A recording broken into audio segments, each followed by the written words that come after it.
우리나라 조선시대 때 암행의사라는 제도가 있었습니다. 왕의 측근에 있는 간원을 저 지방 군원에 비밀리에 파견을 하는 것입니다. 위장을 시켜가지고, 복장을 위장시켜가지고는 높은 간원이고 궁궐에서 임금님 옆에 있는 그런 의사또인데, 그런 의사또가 거짓골로 복장을 해가지고는 저 지방 군원으로 암행을 나가는 것입니다. 그러다가 그 지방 고을에 수령 중에 탐관 오리를 만나게 되면은 그때는 이제 그 거름뱅이 옥장을 다 벗어 던지고 아주 화려하고 근이 있는 그런 감복으로 갈아입고는 암행어사 출도요 그리고 외치는 것입니다. 그러니까 본래 높은 직위의 간원인데, 왕이 보낸 고관인데, 궁궐에서 나온 사람인데 백성의 질고를 탐문하려고 탐관오리를 찾아내기 위해서 그렇게 변신을 해가지고 직무를 수행을 하는 것입니다. 언젠가 뉴스에 보니까 어느 대기업의 사장이 수의실에 들어가서 그 수의실에 앉아서 업무를 봤다. 그 사장님의 신분을 숨기고 수의 역할을 했다 하는 그런 기사가 있었습니다. 어느 군부대에서는 그 부대의 부대장인 사단장이 위용소에서 보초를 서는 그런 장면이 나오기도 했습니다. 그러니까 참 대단한 일이긴 하지만은 사실 있을 수 없는 그런 일이거든요. 그런데 그런 일들은요, 잠깐 동안, 짧은 기간 동안만 뭐 체험하듯이 하는 그런 행동이 되는 것입니다. 그런데 오늘 성경 말씀에는 이런 말도 안 되는 일이 벌어지고 있습니다. 예수님께서는 하나님의 아들이시고 하늘나라 우편에 계시는 분이신데 고난받는 종을 가지고 그 두 가지 직무를 수행하셨다 말씀을 하고 있습니다. 여러분, 오늘부터 마가복음의 말씀을 가지고 예수님에 대해서 말씀을 전하고자 합니다. 원래 부활절은 4월 4일이 부활주일이고 이제 사순절은 다음 주간, 다음 주 수요일 2월 17일부터 사순절이 시작이 됩니다. 그래서 오늘부터 마가복음의 말씀을 가지고 예수님에 대해서 말씀을 전하고자 합니다. 흔히 마가복음을 가리켜서 종의 복음이다 그렇게 부릅니다. 예수님께서 종의 모습으로 이 세상에 오셔서 고난을 당하시면서 섬기는 모습을 보여주고 계시기 때문에 마가복음을 가리켜서 종의 복음이다. 그래서 마가복음에는 예수님의 탄생 기사가 나오질 않습니다. 곧 바로 예수님께서 요단강으로 가셔가지고 세례받는 장면부터 복음서가 시작이 됩니다. 예수님은 하나님의 아들이시고 인류를 구원하러 오신 메시아시고 그래서 죄가 없으신 분이신데 회개할 필요도 없고 제사함 받을 필요도 없는 그런 분이신데 세례를 받으셨다. 맨 먼저 세례를 받으시면서 사역을 시작을 하셨습니다. 자, 그러면은 왜 예수님께서 세례를 받으셨는가? 마가복음은 예수님께서 세례를 받으시기 전에 예수님에게 세례를 베풀어 주신 세례 요한에 관한 이야기가 짧게 나오면서 시작을 합니다. 오늘 제가 마가복음 1장 9절부터 봉독을 했는데 1장 1절부터 그 8절 말씀에 보면은 세례 요한에 관한 이야기가 나옵니다. 이 세례 요한은 예수님이 오시는 길을 준비하는, 예수님이 오시는 길을 예비하신 그런 사람인데, 그 세례 요한이 저 광야에서 사역을 하셨다 이야기를 하고 있습니다. 여러분, 그 광야라고 하는 곳은 아주 거칠고 험하고 아주 위험한 곳이 그 광야입니다.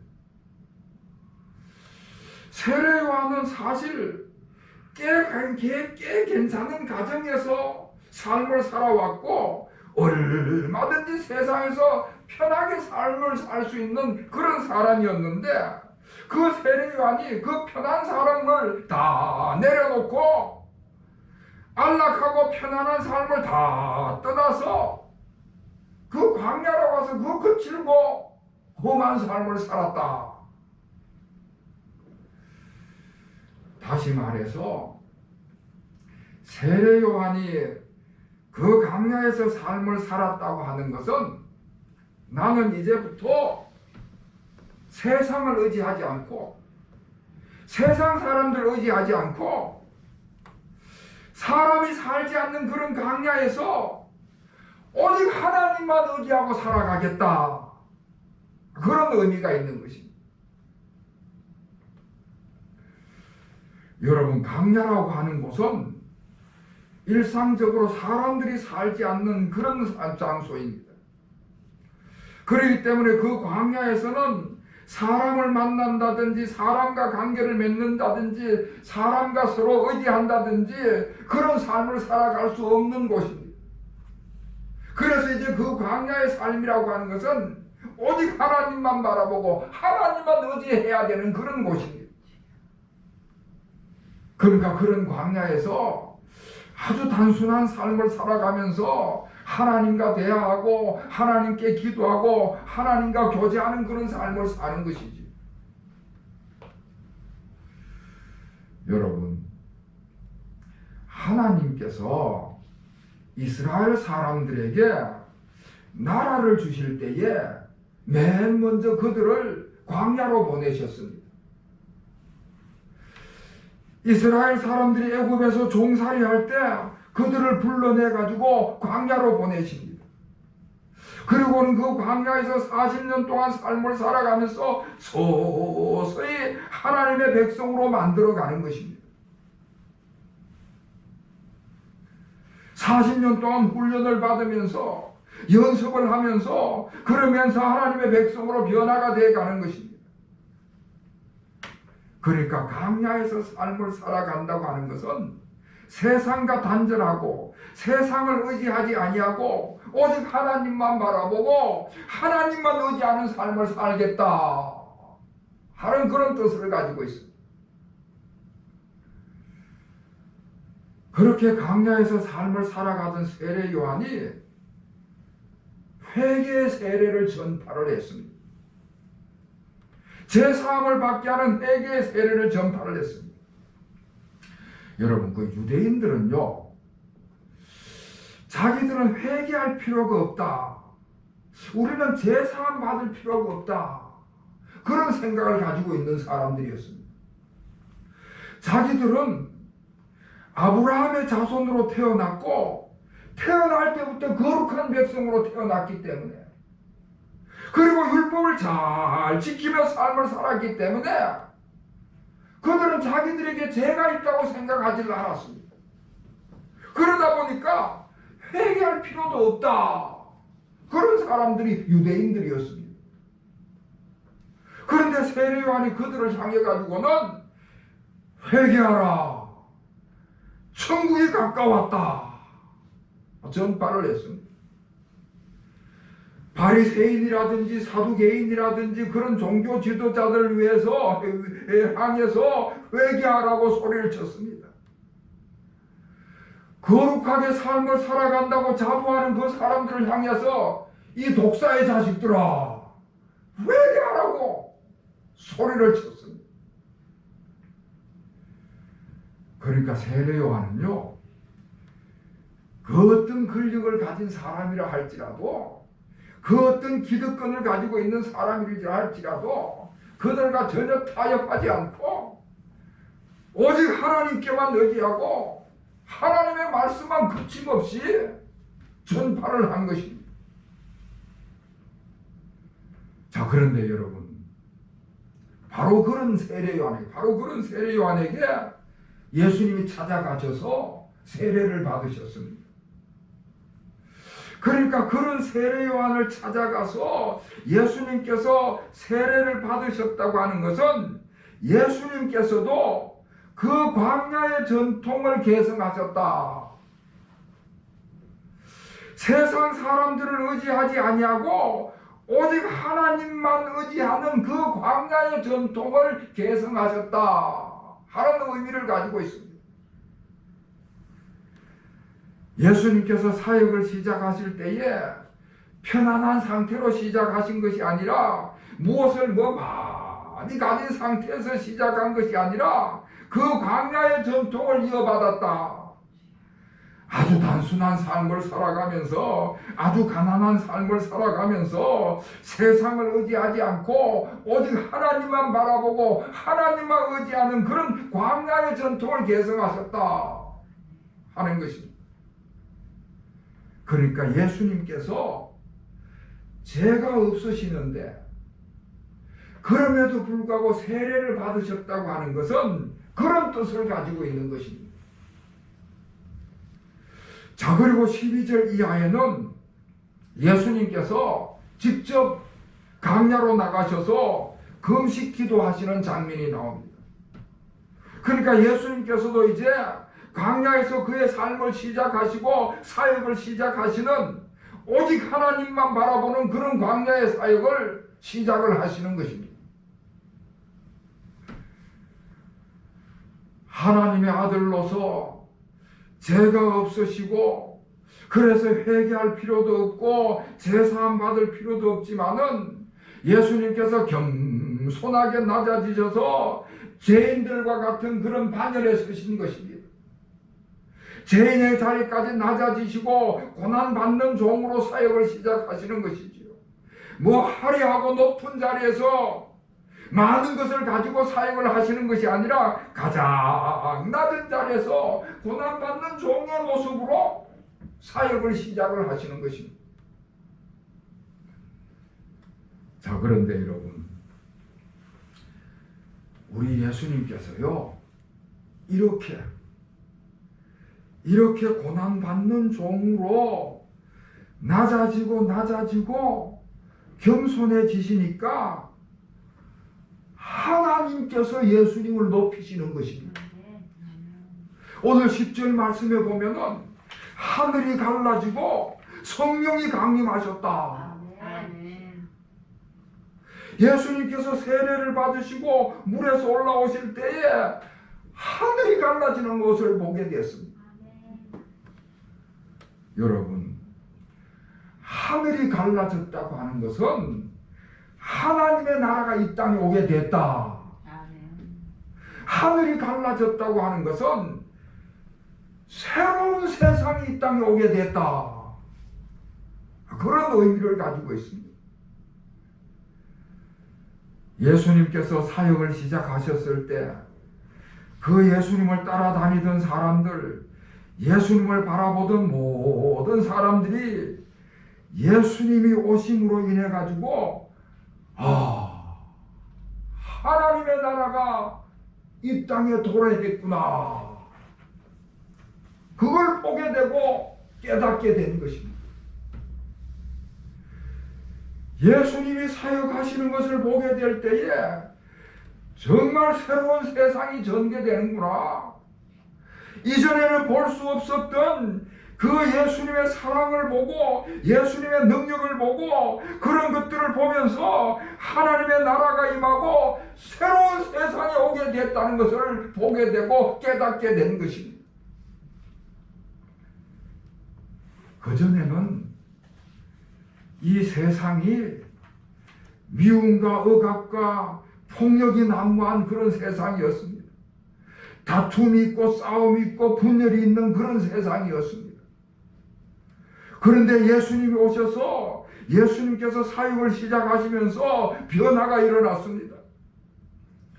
예수 믿는 공동체가 형성이 되는데 로마 제국 시대에서는 전혀 볼 수 없었던 새로운 공동체가 형성이 되기 시작을 했습니다. 사랑이 풍성한 공동체, 능력이 나타나는 공동체, 그런 공동체들을 그들이 보게 된 것입니다. 하나님의 나라가 임하는 것을 보게 되고 새로운 세상이 열리는 것을 보게 될 수 있게 된 것이지. 할렐루야. 자, 그리고 성령께서 강림하시는 것을 보게 됐습니다. 10절 말씀에 물에서 올라오실 때 하늘이 갈라짐과 성령이 비둘기같이 자기에게 내려오심을 보시더라. 여러분, 우리 성경을 읽어보면요, 성령 강림하심의 역사가 굉장히 많이 나타나고 있습니다. 훌륭한 신앙생활을 한 사람들은요, 모두가 성령 강림을 체험했습니다. 모범적으로 하나님을 섬겨가는 신앙생활을 한 사람들은 모두가 성령 강림을 체험한 사람들입니다. 대표적으로 구약에 그 나오는 사사들은 다 성령 강림을 체험한 사람들입니다. 그 사람들이 다 평범한 사람들이고 아주 평범한 삶을 살아가던 그런 사람들이었는데 하나님의 영이 임하면서 성령이 강림하시면서 놀라운 능력을 가진 지도자로 변했습니다.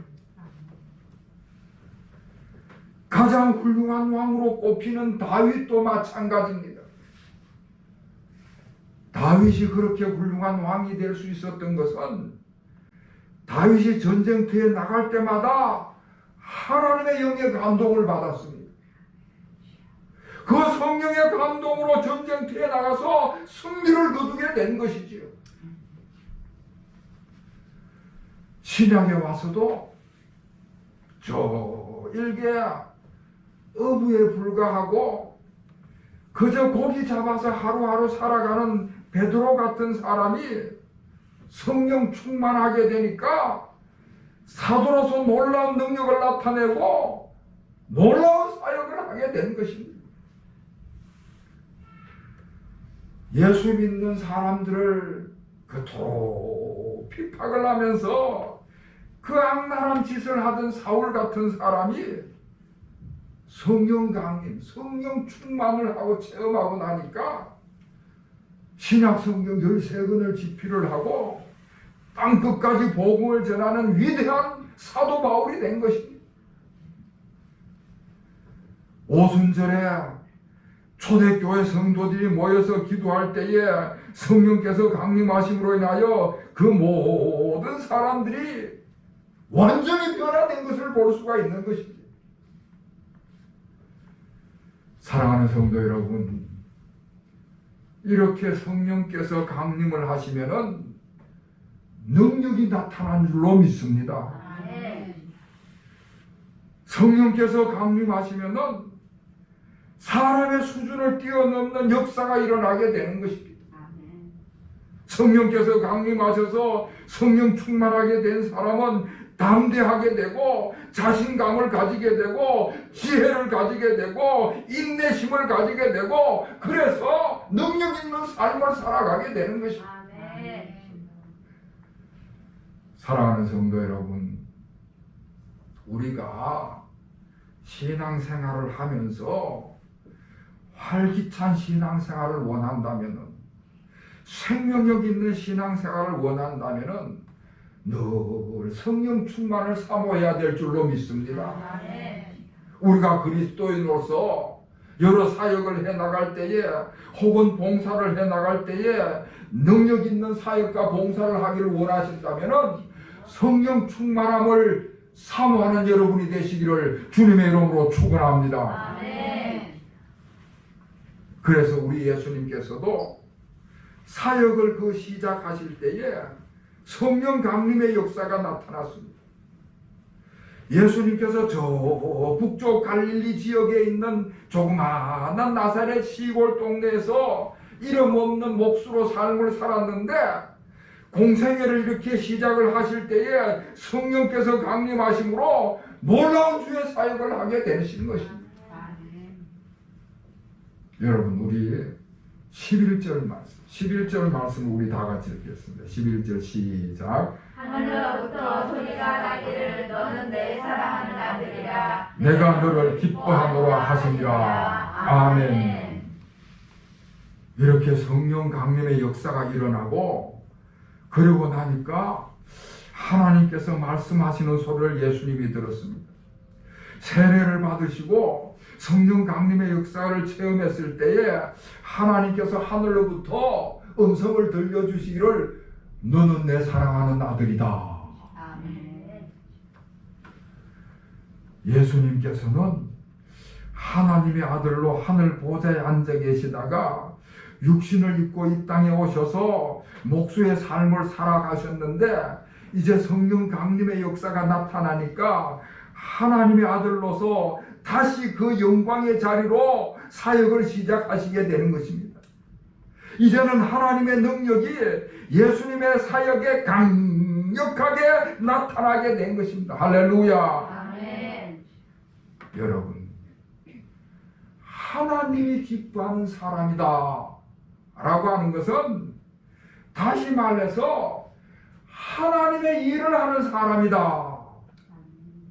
하나님의 모든 능력을 가지고 하나님의 사역을 하는 사람이다. 하나님이 기뻐하시는 일을 통해서 하나님의 영광을 나타내는 사람이다. 그런 뜻을 가지고 있는 것입니다. 그러니까 하나님이 기뻐하시는 축복보다 더 큰 복은 없는 것입니다. 우리 하나님께서는 예수님께서 낮아지시고 겸손해지시는 것을 기뻐하시고 하나님의 뜻을 따라가고 하나님께 순종하는 그런 모습을 보시면서 기뻐하시고 하나님께서 기뻐하셔서 예수님을 높이시고 가장 영광스럽게 하신 것입니다. 예수님께서는 사역을 시작하실 때에 고난받는 종의 모습으로 사역을 시작하셨는데 하나님께서 그 고난받는 종으로 낮아진 예수님을 다시 높이시는 것입니다. 다시 영광의 자리로 세워주시는 것입니다. 우리 그리스도인들도 마찬가지입니다. 예수 믿는 사람들, 예수님을 따라가는 제자들, 우리 모든 그리스도인들이 낮은 자리에서 겸손하게 삶을 살아갈 때에 우리 하나님이 기뻐하시는 것입니다. 그리고 하나님께서 우리에게도 성령을 보내주시는 것이지요. 성령 세례를 주시고 성령 충만하게 하시고 우리가 성령님의 능력으로 인해서 열정적으로 능력 있는 삶을 살아가게 하시는 줄로 믿으시기를 바랍니다. 아멘. 그리고 우리가 낮아질 때, 우리가 겸손해질 때 하나님께서 우리를 높이시고 우리를 하나님의 자녀로 세우시고 하나님의 자녀로 능력 있게 힘 있게 삶을 살아가게 하시는 것입니다. 사랑하는 성도 여러분, 예수 그리스도를 구주로 믿고 예수님의 제자로 삶을 살아가면서 예수님과 같이 낮아지고 겸손해서 어떤 고난의 자리에서도 순종함으로 우리 하나님이 기뻐하시는, 하나님이 높이시는 그런 삶을 살아가시는 우리 모든 성도들이 되시기를 다시 한번 주의 이름으로 축원합니다. 아멘. 기도하겠습니다.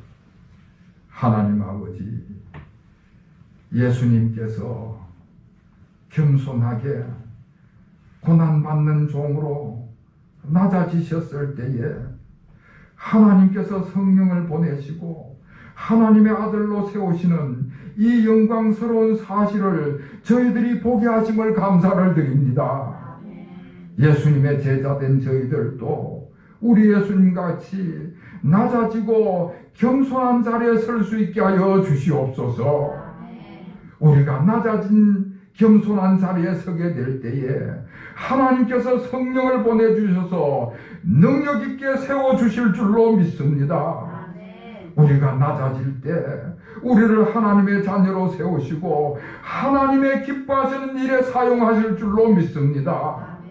저희들을 붙들어 주셔서 어떤 고난 앞에서도 굴복하지 아니하고 겸손한 자세로 인내하여 승리하는 삶이 되게 하여 주시옵소서.